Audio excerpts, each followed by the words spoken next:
So I'm pleased to be joined with Mackenzie Zacharias. You are a former professional curler and you're about a year and a bit out of the sport. So, I'd love to kind of get your journey of how you even got into curling in the first place, how your faith played a part in that. So, to start, how did your curling journey start? Yeah. It started when I was 6 years old.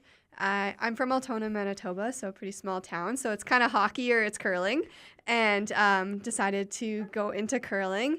And my grandpa played a lot, and as well as my dad. So they kind of helped out in our junior program as well. So them helping out and then just kind of starting out there is where we began, my sister and I, and the rest of my siblings as well. And that's where it kind of all began.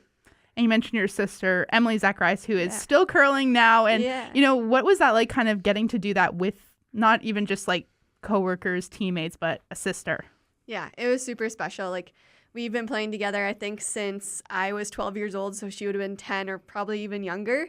And we've been on the same team ever since. And I know I'm not playing anymore, but she is still. But we're still super close. And I mean, that's something that I'll never forget. And I think we'll never forget. And it was just incredible.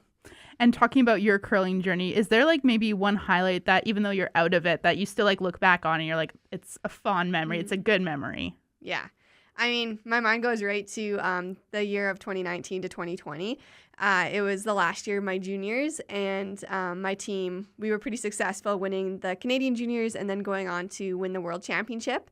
And so just that in itself was a lot of fun, but all of the experiences in between. So getting to travel with friends, my team was super close. And then also getting to travel with the other Manitoba team as well. They also won the Canadian juniors. So not only were we able to go to Worlds with just the friends that were on my team, but also the friends that were on the boys team as well. And getting to just know some of the teams on the world stage that year, just at Worlds, and just that whole experience. And of course, winning in the end too was super special, but it was a time that I'll remember forever for sure. Absolutely, just a cherry on top. Winning makes it all better. Exactly. And talking about the success that you had, training probably for your whole life, a huge part of your life, curling, that was a big focus. And trying to make it to the top. So training for the Olympics, was that something that you were doing?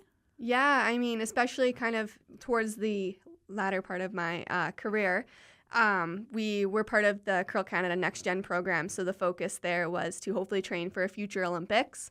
Kind of when we joined that program, it was right around the 2022 Olympics, so we weren't going to make that one. We were in the process of trying to qualify, but obviously still super young, so we didn't make it too far there. But 2026 was a real goal and something that we all had kind of our eyes set on, and we were definitely training for it and trying to do everything we could to prepare just in the different events kind of leading up to it. So it was kind of surreal to be able to say and to be able to train for something so big. So that was definitely a unique experience, a hard experience as well. It's a lot of work, off the ice and on the ice, but it was definitely unique and exciting.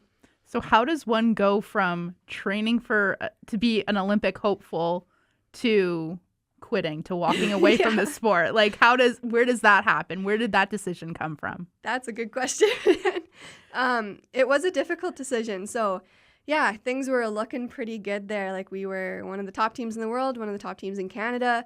And then I decided to step away, which didn't make a lot of sense to a lot of people, but it made a lot of sense to me. And it was a hard decision in that it took kind of a little while to make. But I mean, it was going into women's isn't easy.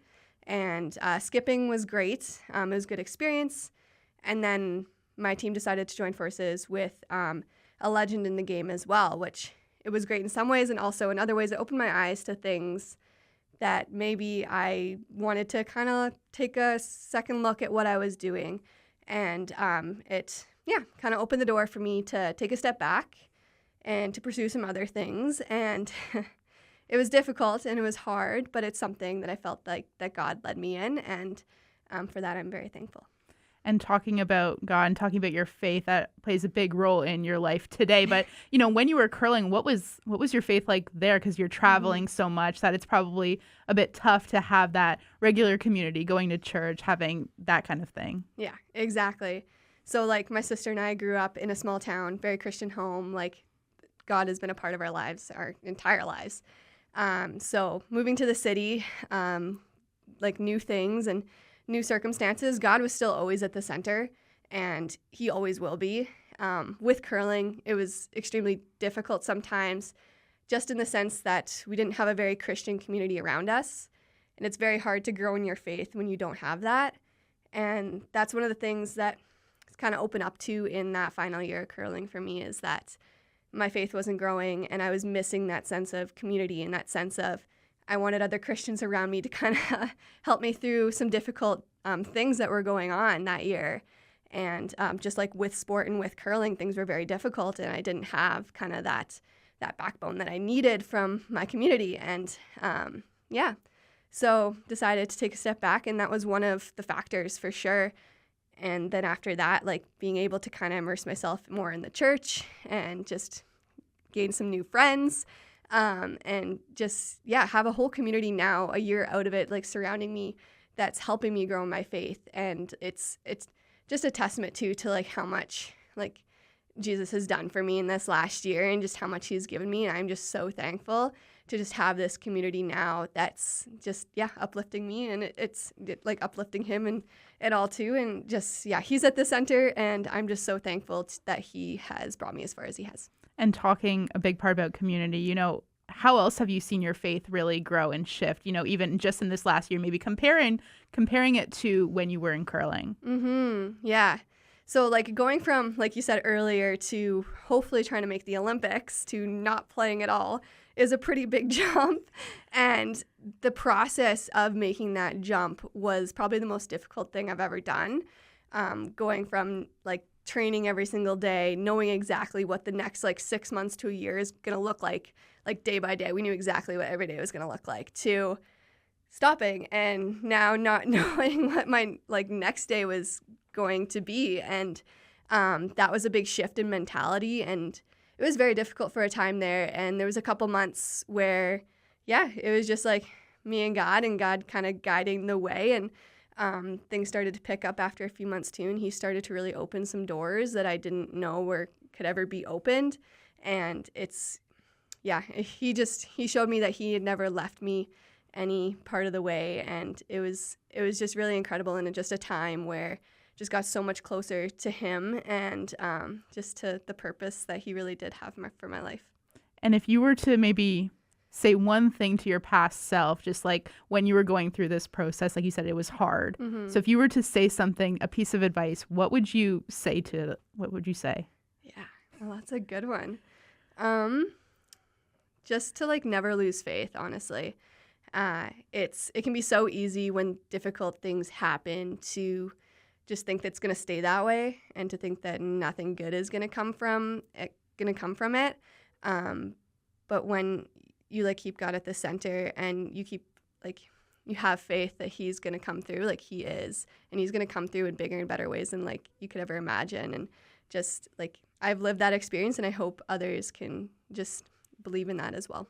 And as far as you personally, what's next? Are you ever going to get back into curling? Is it maybe like, okay, I'll do it with my sister or other family, or, just pursuing other passions? I won't be getting back into competitive curling. I can say that.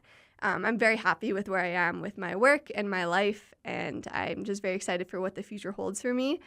I've taken up some new hobbies, which I've never really had before because I've been too busy, and made a lot of new friends, and like I said earlier, just this whole new community surrounding me. So I'm just really excited to kind of just, dive into that. But I'll definitely still play with my family here and there, like all of us curl. So, we'll still play in the fun things here and there, but that's probably going to be it for me. All right. Well, Mackenzie, thank you so much for joining us and kind of sharing a little bit about your journey. Thank you for having me.